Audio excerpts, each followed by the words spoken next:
There are three things we're going to touch on today. I'm going to briefly review the repeater. And the repeater was found at the end of your second video.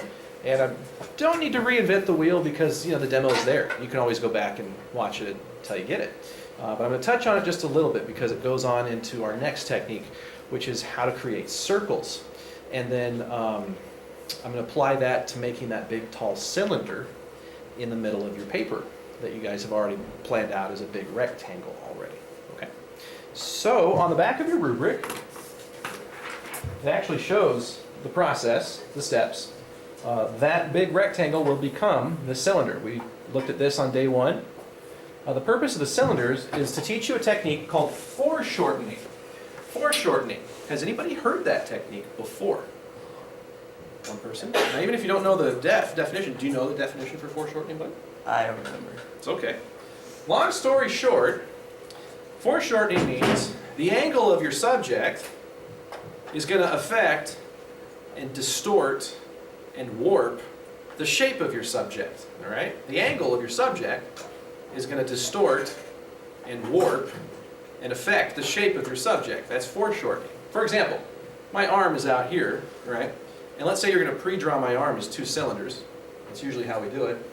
That'd be the bicep to the shoulder and then the elbow to the wrist, the forearm area.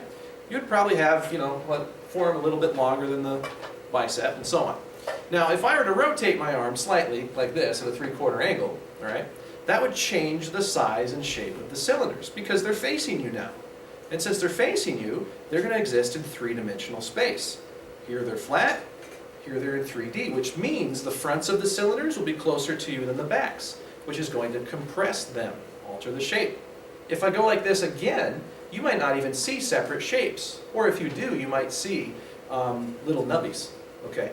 And so the size of the cylinders from my bicep to shoulder and my forearm are totally different based on the angle. Likewise, you see this a lot in comic books. If you were to draw me with my hand out in the front, chances are pretty good that if you use proper proportion, my hand would be bigger than my head.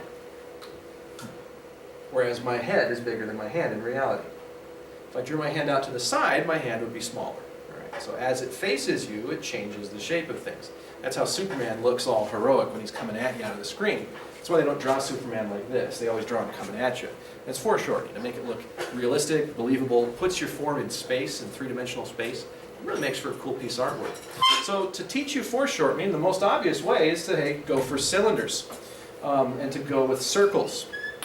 And we start with a grid, okay, a scaffold. There's an actual way to calculate all of this stuff. And it's with this scaffold that you need to learn first how to create circles, okay, and second, what happens when you put it in 3D like that and how to do it, all right? And finally, you know you're foreshortening correctly. You know that you're doing it correctly when you have something of the same size distributed throughout the whole, but it looks different based on where it's at. Rule of thumb is, the closer something gets to the horizon line, the more flattened or compressed. Because if this is a circle cut out of a soda pop can, and that circle is facing at you at an angle, it will look like an oval. The closer it gets down, the more level it gets, and the less you will see underneath it. If you've been working with one-point perspective and you're at finished stage 2 by now, you're pretty dang familiar with this because you encountered this already with your cubes. You learn that the closer something is to the horizon line, the harder it is to draw that bottom plane. And so on. And so finally, that little slice of circle will look like a straight line when it hits the horizon line because it's perfectly level.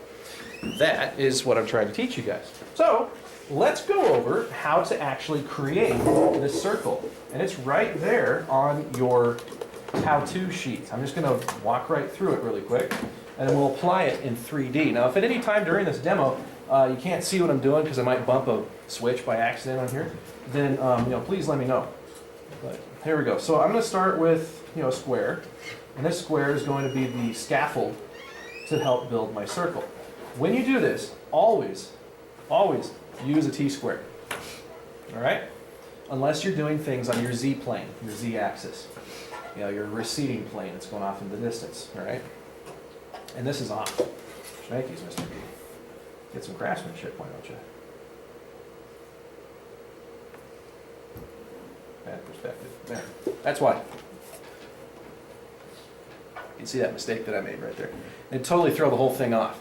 So anyway, let's just hammer this out again really quick. 1, 2. All right, so step number 1, and you've already seen this if you've seen video 2, same as the repeater. We need to find the center of our cube, the center of our square, all right? And we do that by simply drawing an X between, by connecting the corners, okay? Bam, just like that. Easy, all right? Now that we've got the center, we need to build a compass. We need a north, a south, an east, and a west.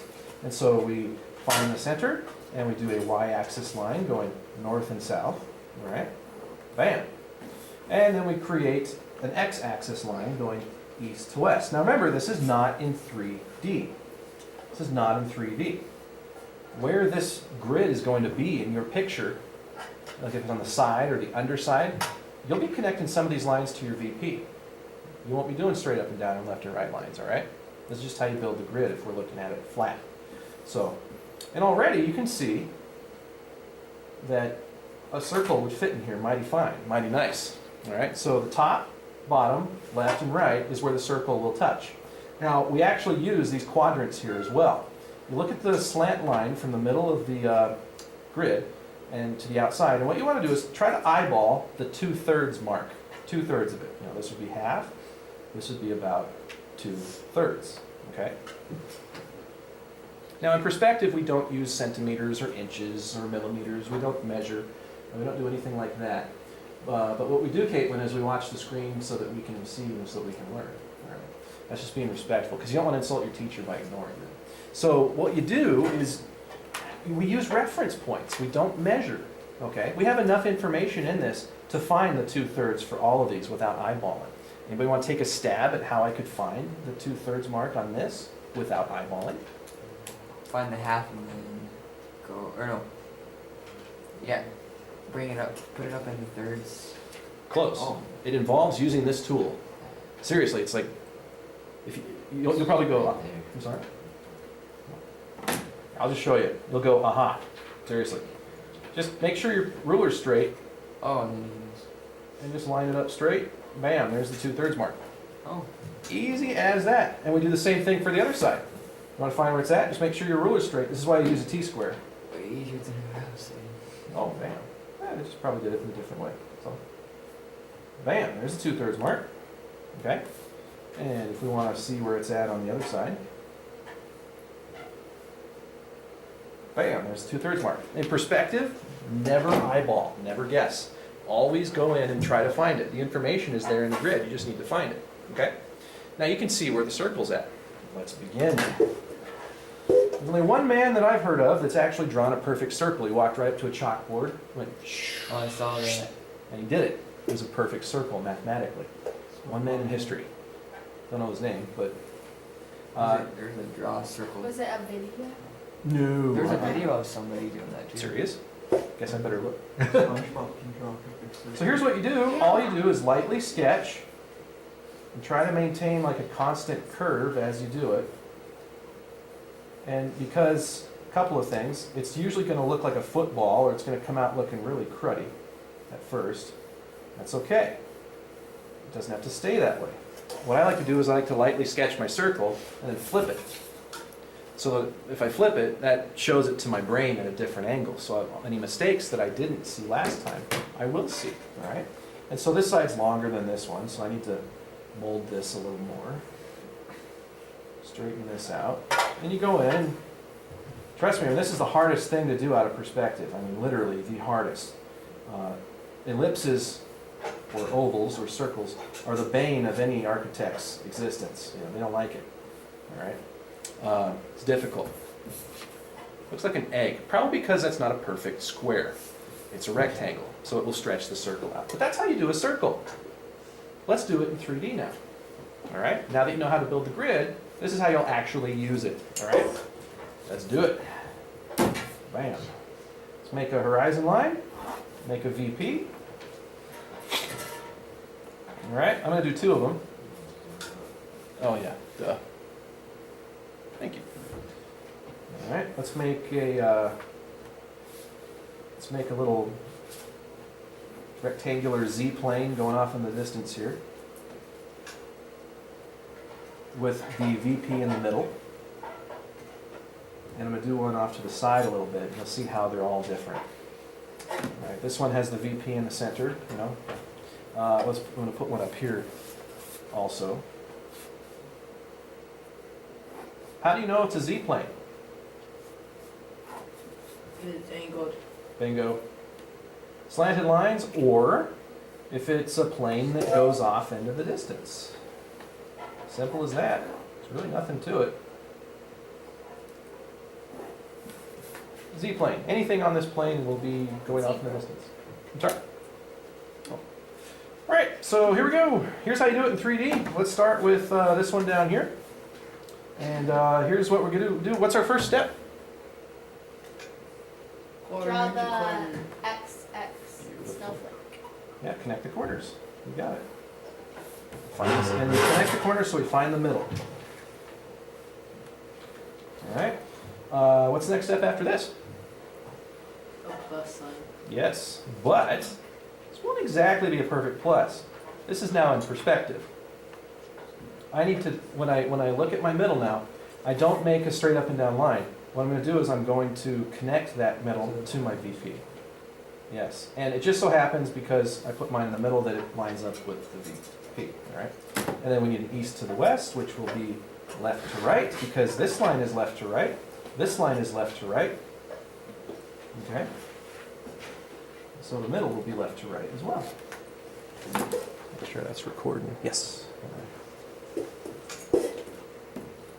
So here we go. We touch at the top, bottom, left, right. All right. We now need to find the 2/3 point. So that's about middle. That's probably 2/3. All right. Now here's one thing to notice: foreshortening. This line is way smaller than this line. See that? This line here, in the upper right quadrant, is way smaller than this line, because it's further away from us. So whereas here, I had my ruler straight up and down to find the next point on the slant, can't do that here. I have to connect this point to my VP. Line it up to the VP, and make a mark. That's about the 2/3 mark of that big honking line. I think it's flawed because I think I made a mistake, but we'll be okay. All right, next, how do we find the one over here? Well, simply take a ruler and connect it. Make sure your ruler's flat. Always use your T-square. Do the same thing down here. And that's where a circle's going to be. And this is going to be dog ugly. Well, let's give it a shot. Here we go. It's going to be a broad, gentle curve on the top, and then a very sharp curve on the side, and then a broad, gentle curve on the bottom.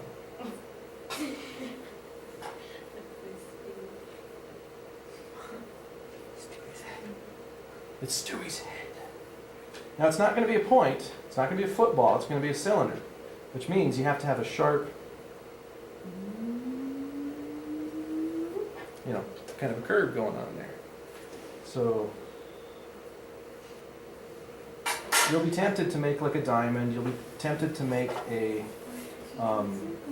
football, but this is very difficult.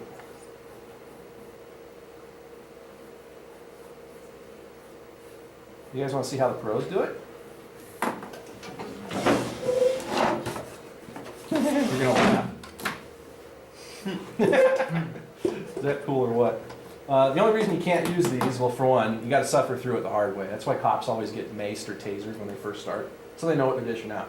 Two, you need to make sure that your square would fit the size of the template before you drop the circle. So you have to kind of work backwards, I think. But anyway, so let's get in here and, gosh, that's ugly. So I need to really tweak it.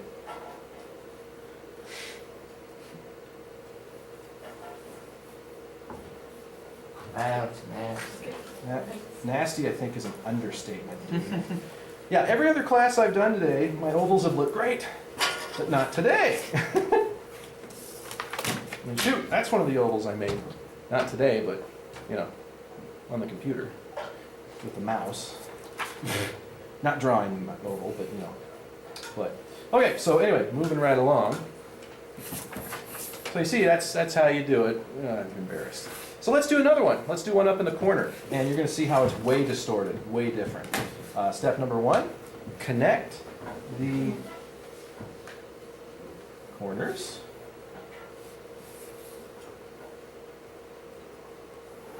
All right. Next, we need to find the north and the south. So grab your center area, connect it to your VP. All right. Okay. And then just do a straight left to right for east to west. How do you know it's straight left to right? Because your other lines are too.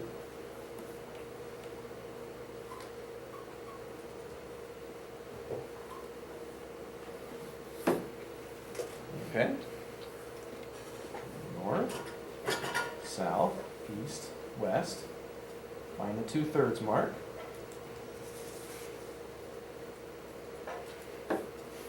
Connect it to your VP.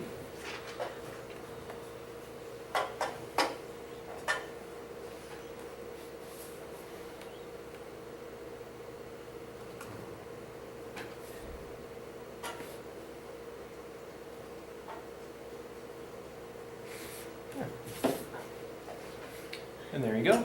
It's going to be way distorted, way foreshortened. Broad curve, sharp curve in the corner. Broad curve, sharp curve in the corner.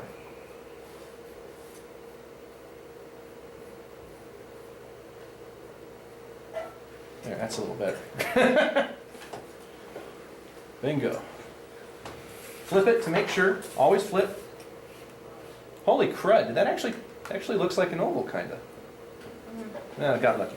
All right. So anyway, draw lightly. Sketch. Ghost if you need to. Draw lightly so if you make a mistake, you can just erase, and you're in business. So. Anywho, all right. Any questions on the circle before we go forward? All right. Here's what I'm going to do next. Here's how you make your cylinder. Your cylinder, I find it to be fun. I enjoy this kind of stuff. Looks like a building. I like drawing buildings, you know. To each their own,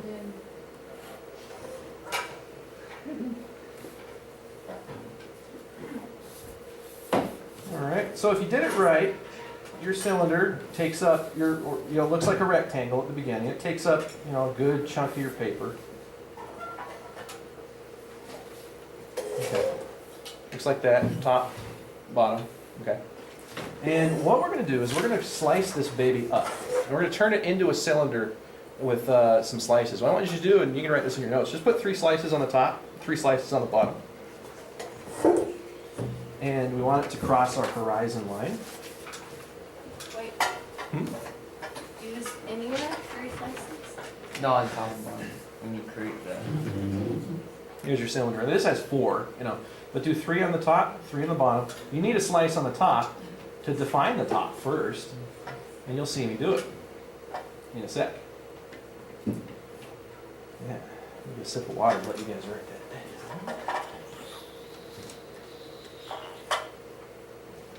down. Right. Okay, so let's make a cylinder. What we need to do is, first of all, let's look at this thing. There's 2 things going on here. For starters, it crosses the horizon line.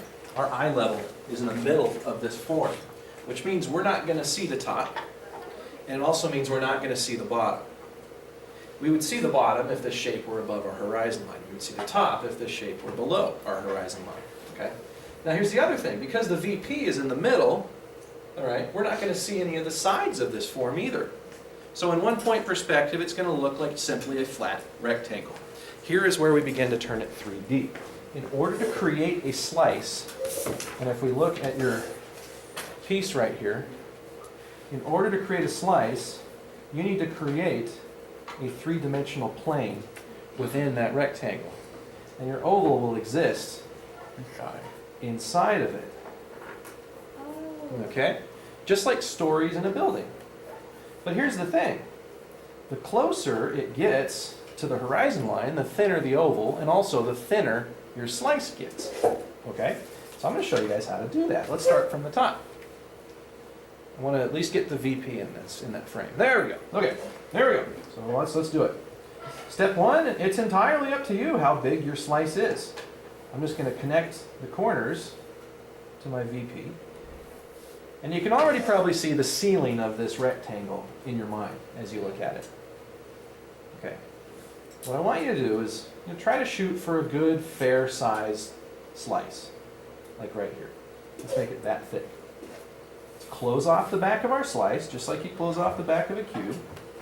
And this represents the top of that big honkin' rectangle that you guys drew. Now look where I connected my line. I didn't touch the outside edges, I touched the inside of my z-plane. That's a z-axis, that's a z-plane. It's the top of it going off into the distance, right? Let's do another one. What do you guys think? I'll let you guys say stop. Where should I put my next one? Stop. Okay, put it right there. It's still just as wide. Okay. Now watch this. I'm going to connect the corners to the VP, just like before. No change. No change at all.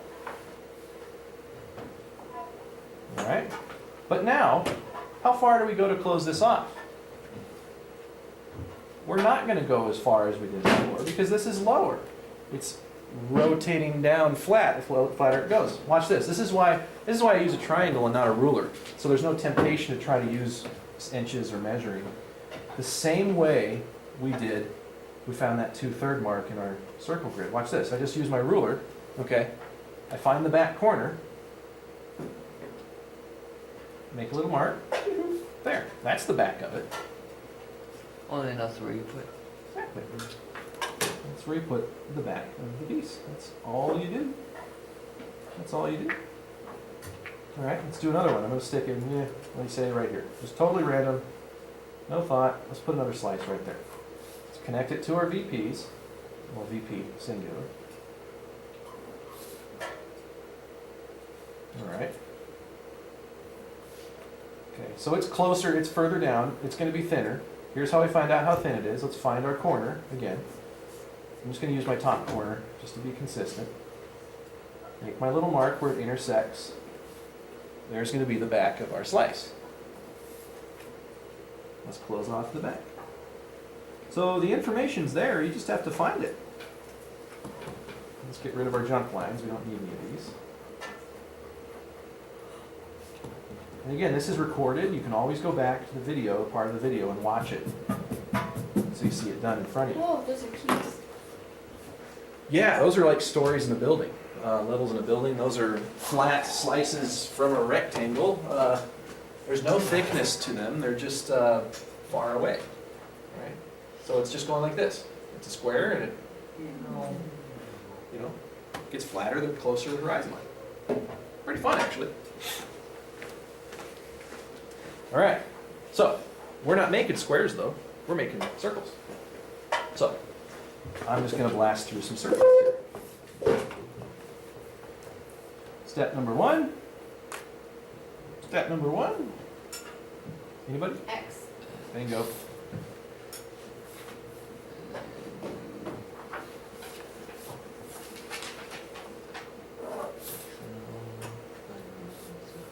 When you do this, I strongly recommend that you draw lightly, because we want all the scaffold to go away.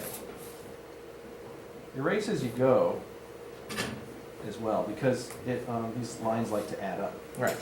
Next step, we need to find what next? Midpoint. Exactly. So you have to add plus. All right. Now, how do I know where my up and down, north and south is going to be? Vantage point. The middle point. Okay, VP. Connect it to your VP. Good. And I'm just going to do that for all of them here. See that? All right. Now, let's find the 2/3. That's about half, and you have to eyeball the 2/3. Okay. How do I find the 2/3 for this You part? go down to the VP. VP. Good. Vanishing point. Okay. I just go left to right for my other side. Go to my VP, or left to right. It's up to you. Okay.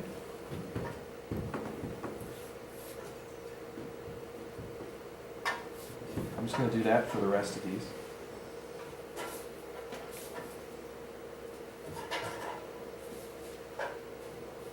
Bear with me. This would be a part in the video you speed up. I'm going to try something that I haven't tried before. Hey, guess what?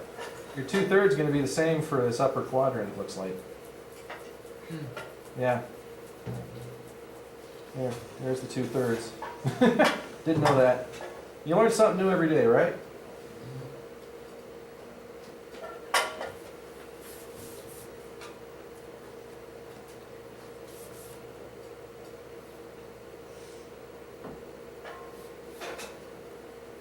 There we go. North, south. Oh, look what I forgot. What'd I forget? The middle line. Middle line. Yep. And that's going to be flat. Remember, use your t-squared. Never eyeball it like I am, because I could be making a mistake that I don't see. Okay. Let's make some more ugly footballs, huh? They are.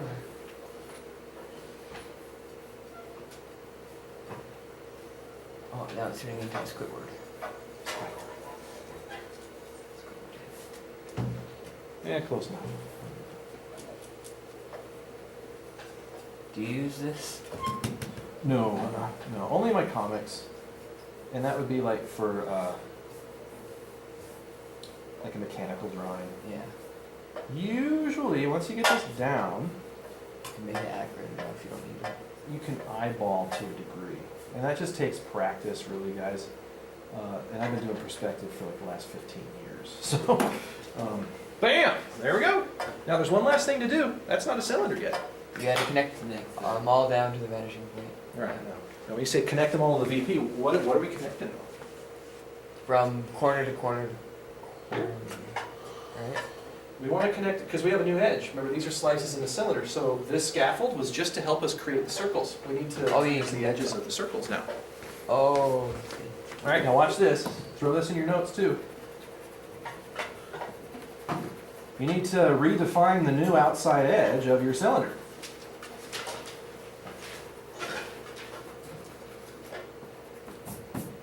All right, so how do you do that? That's going to be the top. I'm going to find these little areas, and here's how you do it. These little areas on the left and the right, remember, of your plus, that's the new outside of the cylinder.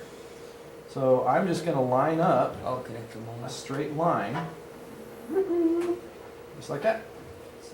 And you have to do the sound effect or it won't freaking work, okay? There we go. Oh, you didn't do it right. That's why you didn't use the sound effect. Oh, blast. Use the sound effect. I'm just gonna keep, I'm just defining the outside of my cylinder a little more. This is how you draw a pop can without doing slices, you know, you just start with a cube and build a cylinder from there. And erase your scaffold. And then just do the same thing on the bottom that you did on the top. And you're gonna have that, okay? So, how much more time do we have? 15 minutes? 20 minutes? Okay, good. Just enough to touch on the repeater. And you may, like our last class ended with 6 minutes, the class before that with 4. This one, I'm gonna touch on the repeater here really quick. Those of you guys who feel very comfortable with the repeater, how many of you are there? Or not completely comfortable. Good. Very good. All right. So what I'm going to do is I'm going to create, let's just shift gears. What I'm going to do is I'm going to create cubes, separate cubes that repeat into infinity. Why do you do the repeater? The repeater is used to accurately place things that repeat, obviously, without using rulers, just calculating within the piece. How to do the repeater can be found in your second video. On the back of this sheet, I'm just going to quickly hammer out the grid, the scaffold, one more time. It's just about the same as the circle grid. The only difference is that it's a strip instead of a square. All right, so here's our cube. let's make a repeater grid.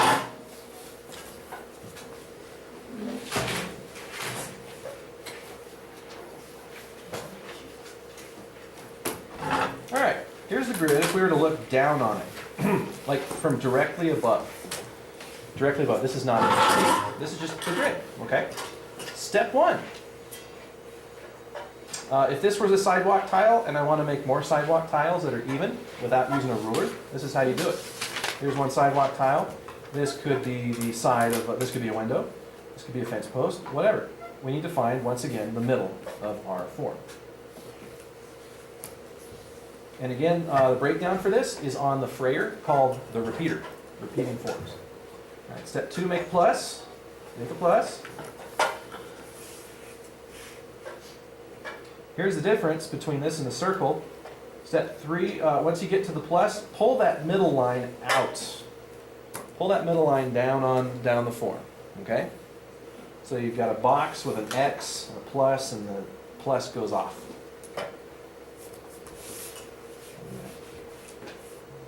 You guys ready for me to move on? All right, so what we're looking at, the reason we did all this, we want 2 points. We want a point at 6 o'clock and at 3 o'clock, okay? If your grid was going to the left, it would be 6 and 9 o'clock, but 6 and 3 because we're going to the right. With these 2 points, what you need to do is draw a line through them, and it's this intersection that we're looking at the very top of our grid. All right? 6 and 3. Draw a line through them, and it's this intersection that we're looking at the top of our grid. Here's what you do with it. Pull another line down. And we have just created half of a sidewalk tile. All right? Now, before you get all confused, let's do it again. 6 o'clock, 3 o'clock. Connect the dots. Where it hits at the top, pull it down. Use your T-square at all times when you do this. All right? 6 o'clock, 3 o'clock. Connect the dots. And I need to make my top line longer. And where it intersects at the top, pull it on down. Let's see how much we've made so far. We've made one sidewalk tile, 2 sidewalk tiles, 2.5. Okay. It takes 2 of these to equal 1 full shape. Oh, I see. You have to do it twice to do 1 sidewalk tile. All right? Anybody got any questions on what's going on here at all before we go forward? Okay, that is the repeater grid, and you just keep doing it and doing it and doing it and doing it until you run out of sidewalk space, and so on. Let's do it in 3D. So you got a cube, all right. I need to finish the cube, it's not a full cube.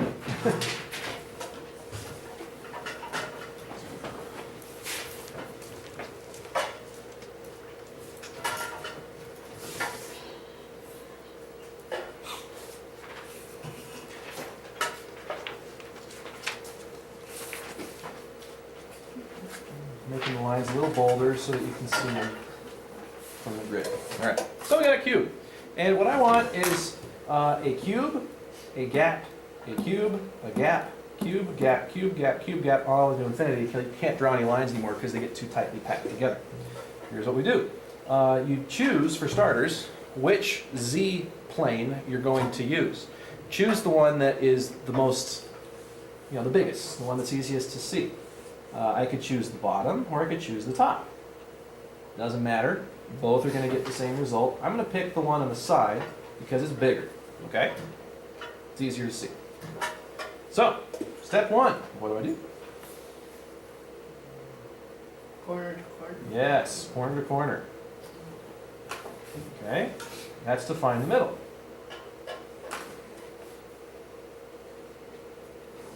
All right? Bam! Step 2. And then you gotta add those. Or no, you gotta make the plus. The plus, exactly. Okay? So this line straight up and down, the plus will be straight up and down, the north and the south. Okay? Straight up and down. All right? Now, hold on a sec, we're in 3D. We need to do the flat part of the plus. That means connect it to your VP. Remember, it's on one of those planes that goes off in the distance. So connect it to your VP and pull that line down. All right? There we go. You guys saw me do this in the demo on the computer too. All right, so what points on the clock do we use again? 3, 6. 3 and 6. Here's 6 o'clock, 3 o'clock. Connect the dots. There's where it hits the top. And pull it down. Remember to use a T-square or else your lines are going to start going off at slants and it's going to really mess the whole thing up. Okay. 6 o'clock, 3 o'clock. Connect the dots. And pull it down. How hard should I be pushing with my pencil when I do this, you guys? 1. Yeah, pressure 1. I'm pushing hard so you guys can see. But if this grid's going to go away, it's going to be cubes. You know, we don't want this grid muddling up all of our nice work. You know, we want to see cubes, not the grid. And so you'd be pushing pretty light. All right, and pull it down. And you see how naturally the columns are starting to get closer together. And look, you just kind of start getting into a rhythm as you do this.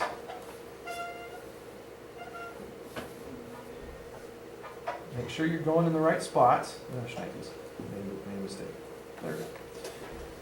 You see how this column is fatter than this one? So this one cube is 1, 2 columns wide. All right. If I want a cube size gap, I'm going to use 1, 2 columns away. Okay. So this whole area right here is going to be empty space. This line here we go. This line is going to be the beginning of our next cube. So let's make a cube. What happens in the front needs to happen in the back. If the front of this cube has the bottom of it, if it's flat left to right, then the bottom of our cube will be flat left to right. All right? If the top of our cube is flat left to right, then the top of our cube is flat left to right. Okay? Now we're not done yet. If the side of our cube is straight up and down, then the side of our cube will be straight up and down. That's the front face of our cube. If our first cube is 1, 2 columns thick, our second cube will be 1, 2 columns thick. All right. The front of our cube is flat straight to right, left to right, and the back of our cube will be straight left to right.